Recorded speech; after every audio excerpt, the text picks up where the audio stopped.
आरक्षणातील घुसखोरी थांबवा, महामार्ग दुरुस्ती तातडीने करा. नागरिक व आदिवासी समाजाच्या विविध मागण्यांचे तहसीलदारांना निवेदन.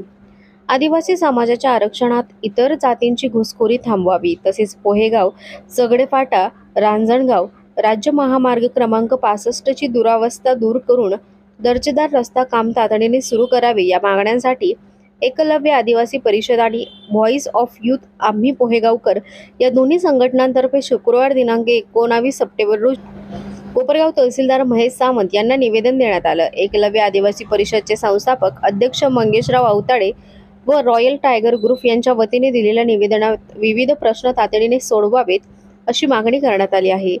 तर व्हॉइस ऑफ यूथ आम्ही पोहेगावकर या सामाजिक संघटनेचे संस्थापक अध्यक्ष सुशील कुमार सुभाष अवताडे यांच्या नेतृत्वाखाली सादर केलेल्या निवेदनात रस्त्याचे कायमस्वरूपी डांबरीकरण करावे, दुतर्फा सुरक्षा फलक लावावेत आणि अपघात टाळण्यासाठी उपाययोजना कराव्यात अशी मागणी करण्यात आली. अन्यथा नागरिक रस्ता रोको आंदोलन करण्यात असल्याचा इशारा देण्यात आला आहे. तहसीलदार महेश सावंत यांनी दोन्ही निवेदन स्वीकारलं असून संबंधित विभागांकडे ती पाठवण्याचे आश्वासन दिले. नागरिकांच्या न्याय मागण्यावर सकारात्मक तोडगा निघावा अशी अपेक्षा यावेळी व्यक्त करण्यात आली आहे. सम्राट न्यूजसाठी संपादक अजय विखे, कोपरगाव. आज या ठिकाणी 19 सप्टेंबर रोजी आदिवासी जमातीमध्ये या ठिकाणी कुठल्याही जमातीला या ठिकाणी आरक्षण देऊ नये अथवा प्रमाणपत्र देऊ नये आणि वेळापूर येथील गट नंबर 163/220 च्या संदर्भामध्ये मान्य तहसीलदार यांना या ठिकाणी निवेदन देण्यात आलेलं आहे. आमची मागणी अशी आहे की या ठिकाणी आरक्षणाचा या ठिकाणी फॅड निर्माण झालेला आहे, परंतु या ठिकाणी असंविधानिक मागणी काही समाज म्हणतोय की आम्हाला आदिवासीमध्ये आरक्षण द्या. आम्ही या ठिकाणी सांगू इच्छितो की आदिवासीमध्ये आरक्षण घेण्यासाठी त्यामध्ये आदिवासीमध्ये या ठिकाणी जन्म घ्यावा लागतो आणि जर अशा प्रकारचा जर या ठिकाणी कोणी असंविधानिक मागणी करत असेल आणि जर शासन त्याला प्रोत्साहित करीत असेल तर महाराष्ट्रामध्ये एकलव्य आदिवासी परिषद संघटना महाराष्ट्र राज्य, रॉयल टायगर ग्रुप महाराष्ट्र राज्य वनवा पेटवल्याशिवाय राहणार नाही. तुम्ही अनेक आंदोलन पाहिले असतील, अनेक मोर्चे पाहिले असतील, परंतु आम्ही आंदोलन मोर्चे करणार नाही. मुंबईचा जाण्याचा या ठिकाणी जे महामार्ग आहे या ठिकाणी हा महामार्ग रोखू, पाण्याच्या या ठिकाणी नळकांड्या फोडून टाकू, या ठिकाणी पूर्ण रेल्वे पूल या ठिकाणी उलटून टाकू आणि चक्का जाम नव्हे तर संपूर्ण कुठलीच या ठिकाणी वाहतूक होणार नाही. एवढा या ठिकाणी आज एकलव्य आदिवासी परिषद आणि रॉयल टायगर ग्रुपच्या वतीनं इशारा देऊ इच्छितो महाप्रशासनाला. आम्ही 19/9/2025 रोजी तहसील कार्यालयावर रस्त्या संदर्भात निवेदन देण्यासाठी आलो होतो आणि या संदर्भात मंगेश भाऊ अवताडे यांनी सुद्धा आपल्याला समर्थन दर्शवलेले आहे. ते पण आपल्या समर्थनात रस्त्याच्या दुरावस्थेसाठी दुरुस्तीसाठी ते आपल्या सोबत राहणार आहेत आणि आम्हीही त्यांच्या सोबत आहोत.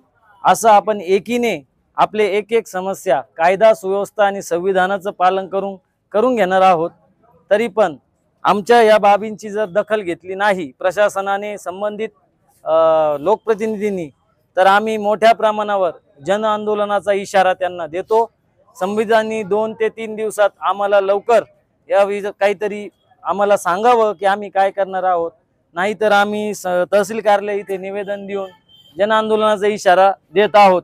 छत्रपती शिवाजी महाराज की. त्यानंतर मी असं जाहीर करतो का पोहेगाव परिसराच्या वतीनं मंगेश भाऊ अवताडे, आमचे शरद पोहेगावचे सर्व आम्ही परिसरातून जे युवक वर्ग गोळा झालोय. आज समस्या भयानक झालेली आहे रस्त्याची.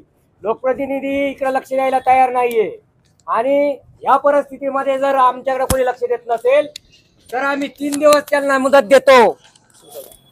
3 दिवस मुदत देतो. 3 दिवसानंतर जर या रस्त्याची दखल घेतली नाही तर मी जरंगे दादा सारखा याच रोडवर याच खड्ड्यामध्ये उपोषणाला बसणार, आमरण उपोषण करणार असा जाहीर इशारा या शासनाला, या लोकप्रतिनिधींना देतो आणि माझे 2 शब्द संपवतो.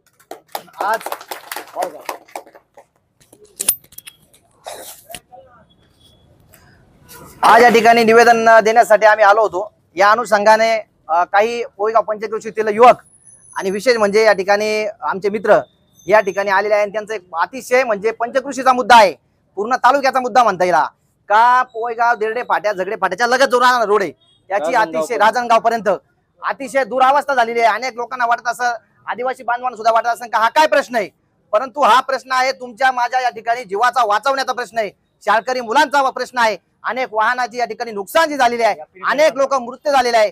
या मृत्यू लोकांना या ठिकाणी न्याय देण्यासाठी या ठिकाणी यांच्या मागे आपल्याला या ठिकाणी सक्षम उभं राहायचंय आज तुम्हाला वाटत असेल का काय बुवा आज आरक्षण मुद्दा हे मधीच काय आलं, पण मित्रांनो हे मधीच नाही, अनेक आदिवासी लोकांचे या ठिकाणी जीव गेलेले आहे, अनेक समाज बांधवांचे जीव गेलेले आहे, अनेक सर्व शाळकरी मुलांचे जीव गेलेले आहे, अनेक वाहनं या ठिकाणी पलटी झालेले आहे आणि अशा दुरावस्था या ठिकाणी झालेली आहे, याच्यावर कोणी आवाज उचलायला तयार नाही. कारण या ठिकाणी आवाज ज्यांचा या ठिकाणी जो विषय आहे यामध्ये चांगल्या मोठ्यांचे वर्दळ हस्ते पर हस्ते या ठिकाणी यांचा मोठा सामायिक या ठिकाणी दिसून येतोय, म्हणून यांच्या विरुद्ध आवाज उचलण्याची कोणी हिंमत नाही. पण या ठिकाणी सकल या ठिकाणी आदिवासी समाज, बहुजन समाज, तुम्ही आम्ही तुमच्या समस्त या ठिकाणी सोबत आहोत. फक्त तुम्हाला पाठराखण नाही, पण तुमच्या सोबत आम्ही या ठिकाणी लढू आणि लवकर या ठिकाणी या रस्त्याचे जोपर्यंत काम होत नाही तोवर जरांगे पाटील यांच्या आम्ही सोबत राहू.